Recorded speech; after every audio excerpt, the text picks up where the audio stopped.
नमस्कार, स्वागत है आपका। आप देख रहे हैं द न्यूज और मैं रानी गुप्ता आपके साथ। अभी लोकसभा चुनाव जो है वो संपन्न नहीं हुआ है, 4 जून का रिजल्ट नहीं आया है, लेकिन इससे पहले ही विपक्ष के तमाम नेता लोकसभा चुनाव और इलेक्शन कमीशन पर सवाल उठाना शुरू कर चुके हैं।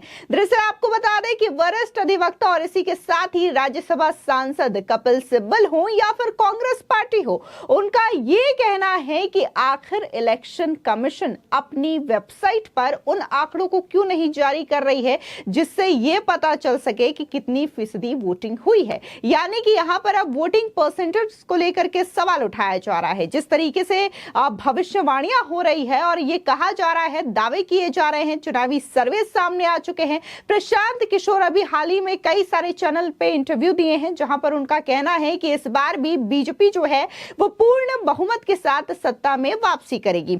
ऐसे में इंडिया अलायंस जो है वो ईवीएम को लेकर के और इसी के साथ ही इलेक्शन कमीशन पर सवाल खड़ा करना शुरू कर चुकी है। अभी तो 4 जून का इंतजार भी नहीं किया, रिजल्ट के अनाउंसमेंट का भी इंतजार नहीं किया कि आखिर कितनी सीटें किसको मिल रही है और कौन बहुमत का आंकड़ा पार कर रहा है, लेकिन इससे पहले ही ये सवाल उठाना शुरू कर दिया गया है। दरअसल आपको बता दें कि लोकसभा चुनावों के बीच वोटिंग के आंकड़ों को लेकर लगातार सवाल उठाए जा रहे हैं। क्यों वोटिंग के आंकड़े चुनाव खत्म होने के कई दिन बाद जारी हो रहे हैं? राजनीतिक दल बार बार ये कह रहे हैं कि चुनाव के दिन वोटिंग का प्रतिशत कुछ और है और एक हफ्ते के बाद कुछ और कैसे हो सकता है। इस बीच फॉर्म 17C की चर्चा भी खूब हो रही है। एडीआर इसको लेकर सुप्रीम कोर्ट पहुंच गई है। वहीं चुनाव आयोग ने फॉर्म 17C के डाटा को सार्वजनिक करने से ही इनकार कर दिया है। आपको बता दें, दरअसल फॉर्म 17C के मुद्दे पर वरिष्ठ अधिवक्ता और राज्यसभा सांसद कपिल सिब्बल ने भी हमला बोला और ये कहा कि चुनाव आयोग इस डेटा को अपनी वेबसाइट पर क्यों नहीं डालता, उनकी झिझक या समस्या आखिर क्या है। सुनिए कपिल सिब्बल किस तरीके से इन चुनावों को लेकर के, वोटिंग परसेंटेज को लेकर के बौखलाए नजर आ रहे हैं। तो अगर आपके पास इलेक्शन कमीशन के पास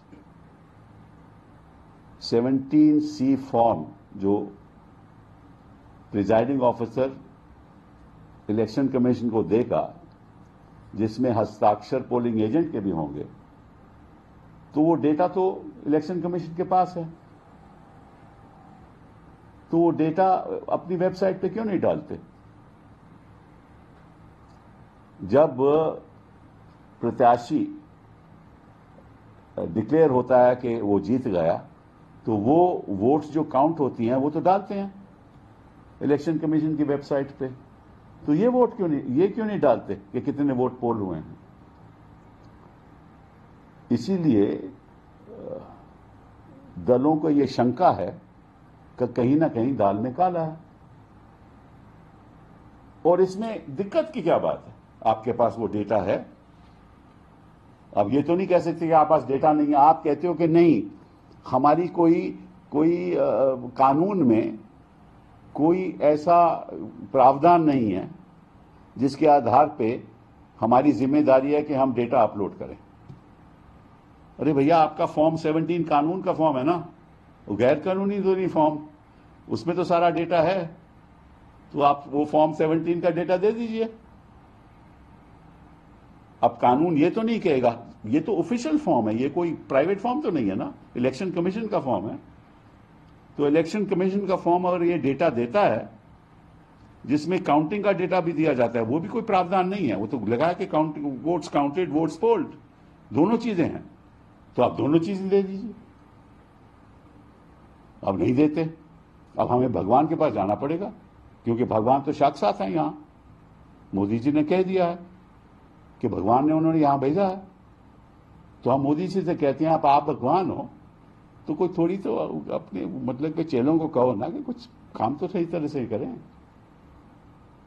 इतना ही नहीं, कांग्रेस पार्टी की बात करें तो कांग्रेस पार्टी ने भी अपने सोशल साइट एक्स पर एक पोस्ट कर चुनाव आयोग पर बड़ा आरोप लगाते हुए ये कहा कि देश में वोटिंग के बाद मतदान प्रतिशत के बढ़ने का मामला गंभीर है। 4 चरणों के चुनाव के बाद लगातार मतदान प्रतिशत के आंकड़े बढ़ते गए और करीब 1 करोड़ वोट बढ़ चुके हैं। ये बात लोगों के मन में संशय पैदा करती है और निष्पक्ष चुनाव प्रणाली पर सवाल खड़े करती है। एडीआर ने भी इस मामले को उठाया, जिसके बाद सुप्रीम कोर्ट ने चुनाव आयोग से जवाब मांगते हुए कहा कि ऐसा कैसे संभव है। चुनाव आयोग को इस मामले पर स्पष्टीकरण देना चाहिए। हम बार बार कह रहे हैं कि ये चुनाव देश में लोकतंत्र और संविधान बचाने का चुनाव है और हम इसे बचाने के लिए लड़ते रहेंगे। आपको बता दें, दरअसल चुनाव आयोग ने कोर्ट में यह कहा कि पूरी जानकारी देना और फॉर्म 17C को सार्वजनिक करना वैधानिक फ्रेमवर्क का हिस्सा नहीं है। इससे पूरी चुनावी क्षेत्र में गड़बड़ी हो सकती है। इन डेटा की तस्वीरों को मॉर्फ किया जा सकता है। आपको बता दें कि अब ऐसे में आपके मन में सवाल होगा कि आखिर ये फॉर्म 17C है क्या। इसे लेकर इतना बवाल आखिर राजनीतिक पार्टियों के द्वारा क्यों किया जा रहा है, तो आपको बताते हैं कि आखिर ये पूरा मामला है क्या। दरअसल लोकसभा चुनाव के दौरान फॉर्म 17C और 17A को लेकर के चर्चा क्यों हो रही है, ये दोनों फॉर्म क्या होते हैं और इससे क्या होता है, वोटिंग प्रक्रिया में पारदर्शिता के लिए ये आखिर इतना जरूरी क्यों है। तो दरअसल आपको बता दें कि चुनाव आयोग की ओर से जारी वोटिंग के आंकड़ों पर आपत्ति जताते हुए एडीआर ने सुप्रीम कोर्ट में 9 मई को एक याचिका दायर की थी। याचिका में चुनाव आयोग से 2024 लोकसभा चुनाव के प्रत्येक चरण की वोटिंग के बाद मतदान केंद्रवार फॉर्म 17C भाग 1 में दर्ज आंकड़े और निर्वाचन क्षेत्रवार वोटिंग के आंकड़े जारी करने की मांग की गई। इसी के साथ ही याचिका में चुनाव आयोग की वेबसाइट पर फॉर्म 17C भाग 2 की स्कैन की गई कॉपियां भी अपलोड करने की अपील की गई है, जिसमें 2024 के लोकसभा चुनावों के परिणामों के संकलन के बाद उम्मीदवार मतगणना व परिणाम शामिल होते हैं।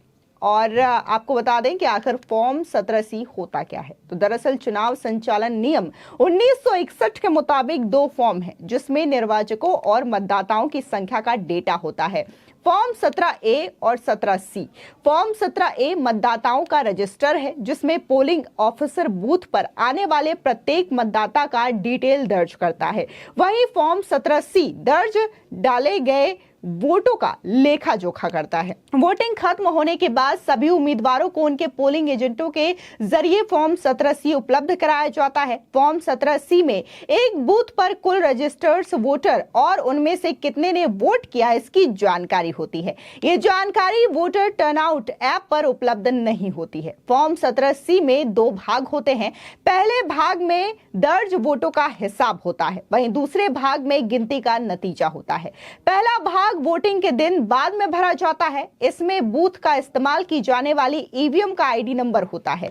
बूथ पर आवंटित मतदाताओं की कुल संख्या, मतदाता रजिस्टर फॉर्म 17A में दर्ज मतदाताओं की कुल संख्या, वैसे मतदाताओं की संख्या जिन्होंने हस्ताक्षर करने के बाद वोट नहीं दिया हो, कितने लोगों को वोट नहीं करने दिया गया या फिर कितने टेस्टिंग वोट हटाए गए हैं, और प्रति वोटिंग मशीन में दर्ज कुल वोटों की जानकारी होती है। और इसी फॉर्म के दूसरे भाग में फाइनल नतीजा होता है, जो कि काउंटिंग के दिन भरा जाता है। अब इसी वजह से 17C जो फॉर्म है उसकी डिमांड हो रही है। दरअसल चुनाव संचालन नियम 1961 के नियम 39S के मुताबिक हर बूथ के पोलिंग ऑफिसर का दायित्व होता है कि हर ईवीएम में कितने वोट पड़े उसका रिकॉर्ड रखना। हर पार्टी का पोलिंग एजेंट पोलिंग ऑफिसर से इस डेटा की मांग कर सकता है और पोलिंग ऑफिसर द्वारा यह डेटा फॉर्म 17C में उनके हस्ताक्षर के साथ देना अनिवार्य होता है। चुनावों में किसी प्रकार की धांधली, बोगस वोटिंग या फिर ईवीएम से छेड़छाड़ रोकने के लिए ही फॉर्म 17C जरूरी होता है और इसका उपयोग किया जाता है। जानकारी के मुताबिक फॉर्म 17C के जरिए बैलेटिंग यूनिट यानी कि BO कंट्रोल यूनिट CO और वीवीपैट सीरियल नंबर में हेरफेर को चुनावी याचिका दायर कर चुनौती दी जा सकती है। वही फॉर्म 17C नहीं होने पर कोर्ट का रास्ता बंद हो सकता है। जिस तरीके से तमाम पार्टियां इस वक्त फॉर्म 17C को लेकर के मांग कर रही है, तो चुनाव आयोग का यह कहना है कि अगर इस तरीके से इसे सार्वजनिक किया, पहली बात तो ये कि वैधानिक रूप से ये नियम नहीं है कि इसे सार्वजनिक किया जाए। यदि किया भी जाता है तो बहुत सारे क्षेत्रों में गड़बड़ी और इसके साथ मिसमैच का घटना देखने को मिल सकता है, यानी कि इन आंकड़ों को मॉफ करके लोगों को भेजा जा सकता है। फिलहाल इस पूरे मामले को लेकर के आपकी क्या राय है, हमारे कमेंट सेक्शन में जरूर बताएं। धन्यवाद।